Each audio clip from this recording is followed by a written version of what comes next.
जय हिंद दोस्तों, मैं हूं आपका दोस्त अल्फा शेरा और एक बार फिर से आप सभी का वेलकम करता हूं आपके अपने ही चैनल पे। दोस्तों, आज इस वीडियो में आपसे बात करूंगा भारतीय सेना के अंदर आरटीजीएसओ इंटरव्यू 2025-26 के बारे में। कुछ बातें आपके साथ शेयर करूंगा, अपना अनुभव आपको बताऊंगा, जिससे क्या है, अगर आप उन चीज़ों को अमल करेंगे तो जो आपका इंटरव्यू है वो काफी आसान हो जाएगा।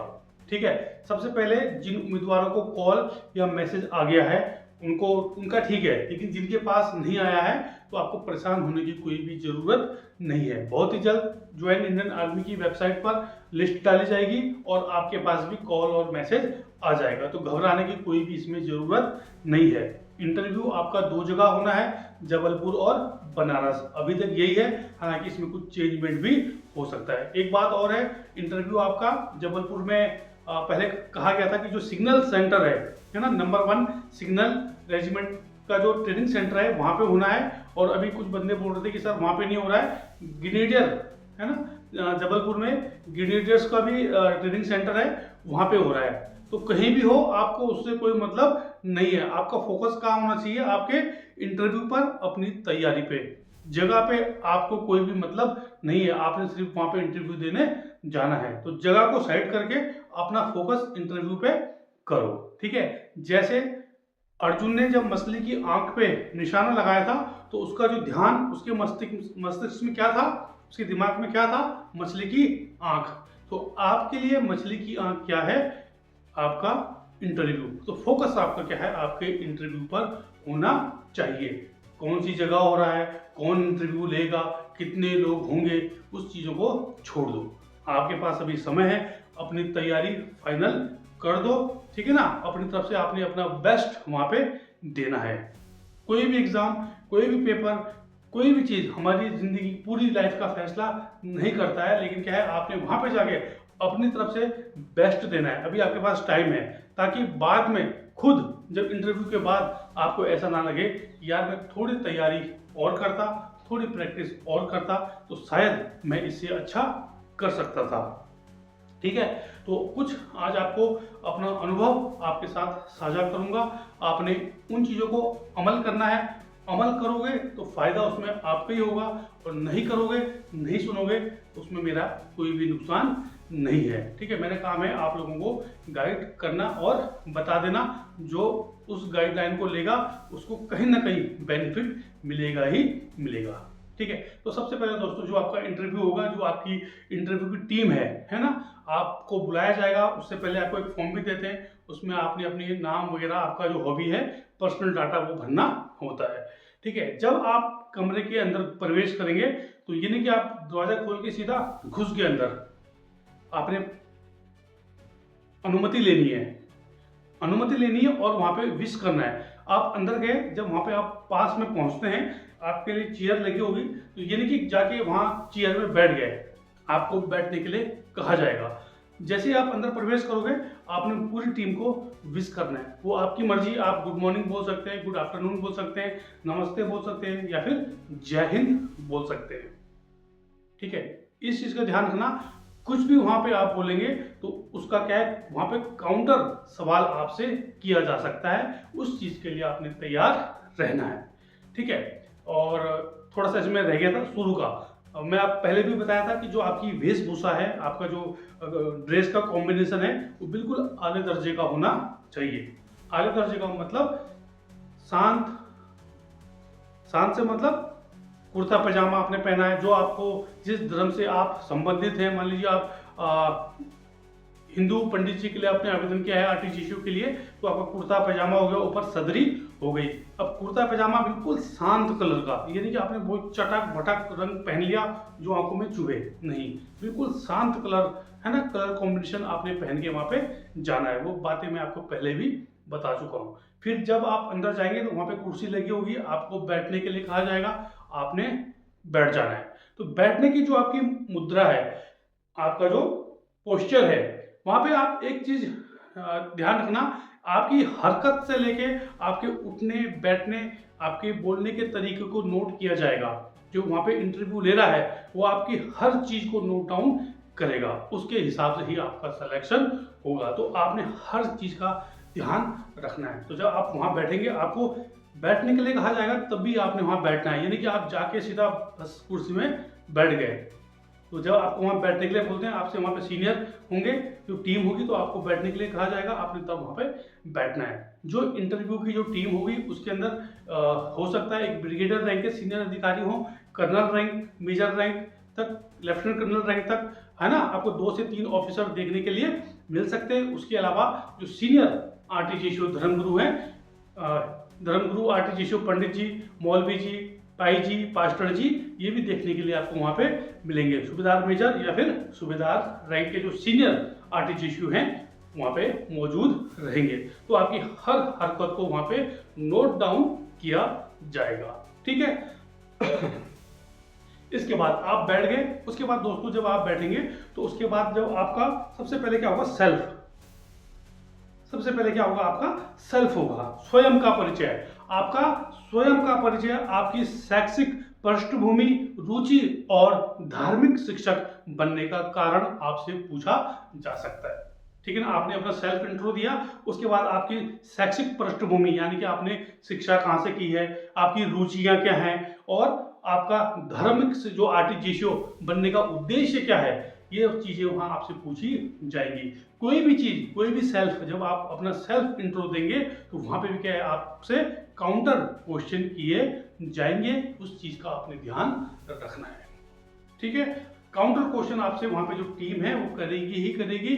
उस चीज के लिए आपने मेंटली रूप से तैयार रहना है, ठीक है। दूसरा बात है, अगर कोई आपसे गलती हो भी जाती है या फिर आपको नहीं पता है कोई चीज, तो बिल्कुल घबराना नहीं है। यानी कि शुरू में आपसे कुछ पूछ लिया और आपको नहीं पता था, तो उसका एक मानसिक दबाव आपने अपने ऊपर नहीं लेना है। बिल्कुल अगर आपसे कुछ गलती हो गई या आपको पता नहीं है, तो आप बोल सकते हैं कि श्रीमान मुझे इस बारे में इतनी ही जानकारी है, या फिर श्रीमान मैं इस बारे में जानकारी मुझे नहीं है।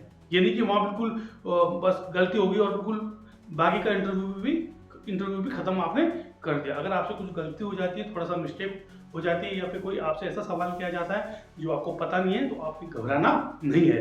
आत्मविश्वास आपके अंदर होना चाहिए पूरा, ठीक है। उसके बाद हो गया दोस्तों इंटरव्यू पैनल की संरचना, है ना। मैंने आपको बता दिया कि इंटरव्यू में कितने अधिकारी होंगे, कितने, वो लगभग उतने ही होते हैं, ठीक है। उसके बाद जो दूसरा है दोस्तों आपका मोटिवेशनल, ठीक है ना, व्यवहारिक और प्रेरक विषय, मोटिवेशनल, ठीक है। उसमें कर्तव्य की भावना, एक सैनिक के तरीके से, एक सैनिक के रूप में भी आपसे क्या है, सवाल वहां पे पूछे जाएंगे। और एक जो हमारा अच्छे नागरिक के कर्तव्य या फिर मूल्य, वो भी पूछे वहां पे जाएंगे। जैसे धर्मनिरपेक्षता के ऊपर सवाल पूछ लिया, अभी जो बंगाल में हो रहा है उस पर आपकी क्या राय है। तो कोई भी राय देने से पहले क्या है, आपने ध्यान रखना है कि मैं भारतीय सेना का एक धर्मगुरु बनने जा रहा हूं, तो उसी हिसाब से आपने वहां पे राय देनी है, ठीक है। उसके बाद परामर्श, है ना। जैसे कैसे आप जवान को, ये पूछ सकता है कि आप, कोई जवान बीमार है, कोई जवान युद्ध की स्थिति में है, या फिर पारिवारिक कलह में है, तो कैसे आप उसको मोटिवेट करेंगे। तो उन सब चीजों का भी आपने अपने, अभी आपके पास टाइम है, तैयारी कर लेनी है। युद्ध काल में भूमिका, ठीक है ना। युद्ध काल में मान लो सपोज लड़ाई लग गई, या फिर किसी ऑपरेशन एरिया में आपकी रेजिमेंट है, आपकी बटालियन है, आपकी टुकड़ी है, तो वहां पे आपके क्या कर्तव्य हैं, आप एक जवान को कैसे मोटिवेट कर सकते हैं, या फिर कैसे उसका जो साहस है, उसकी हिम्मत है, उसको बढ़ा सकते हैं। तो इन सब चीजों के बारे में क्या है, आपको थोड़ा सा पता होना चाहिए, ठीक है। इसके बाद दोस्तों ये हो गया आपका मोटिवेशन हो गया, आपका सेल्फ हो गया, जीके और करंट अफेयर। जीके और करंट अफेयर में आपका सेना से संबंधित जो भी अभी एक्टिविटी हो रही है, ये आपको पता होनी चाहिए। अभी अमेरिका ने किस देश पे अटैक किया, किस देश की लड़ाई चल रही है, हमारा जो ऑपरेशन सिंदूर हुआ था उसके बारे में आपको पता होना चाहिए। अभी आर्मी डे 2026 तब तक खैर खत्म हो जाएगा, लेकिन इस बार वो परेड कहाँ कराई गई उसके बारे में जो भी लेटेस्ट, मतलब मेरे कहने का मतलब है, जो भी लेटेस्ट हमारी भारतीय सेना से संबंधित कोई भी गतिविधि है उसके बारे में थोड़ी बहुत जानकारी आपको होनी ही चाहिए, ठीक है। उसके बाद जो आपका इंटरव्यू है बिल्कुल समाप्त हो जाएगा। ज़्यादा से ज़्यादा 10, ज़्यादा से ज़्यादा 15 मिनट तक क्या है आप लोगों का इंटरव्यू वहाँ पे लेते हैं। तो कोई भी आपने घबराना नहीं है, तसल्ली से, शांति से उस चीज़ का जो आपसे सवाल पूछा जाता है उसका जवाब देना है। ओवर स्मार्ट, ठीक है ना।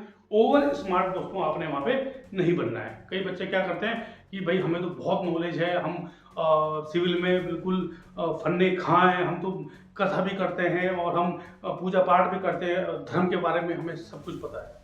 इस धरती में संपूर्ण कोई भी नहीं है, 100% क्या है किसी को भी नहीं पता है। ज्ञान एक ऐसी चीज है उसके मतलब आप पूर्ण कभी नहीं हो सकते, है ना।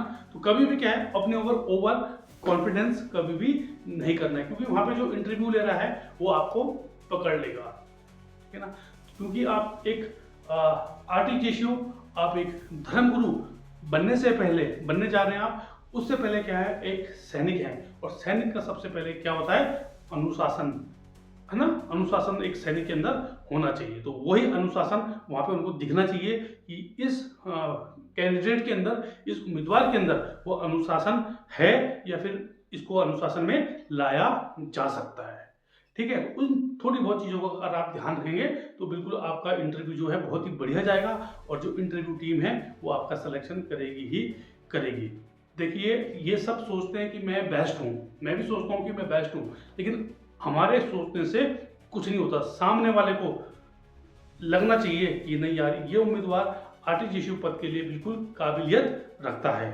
और वो कैसे लगेगा, वो आपने अपने अंदर खुद क्वालिटी पैदा करनी है। आप जब यहाँ तक पहुँचे, जब आपने रिटर्न एग्जाम निकाला है, कंप्यूटर बेस्ड जो आपका एग्जाम हुआ है वो आपने पास किया है, उसके बाद आपने फिजिकल दौड़ पास की है, कई बच्चे दौड़ में बाहर हो गए, फिर कई डॉक्यूमेंट में बाहर हो गए, कई फिर मेडिकल में बाहर हो गए। तो जब आप यहाँ तक पहुँचे हैं बिल्कुल शांति से अपने ऊपर विश्वास रख के वहाँ पे जाएं, है ना।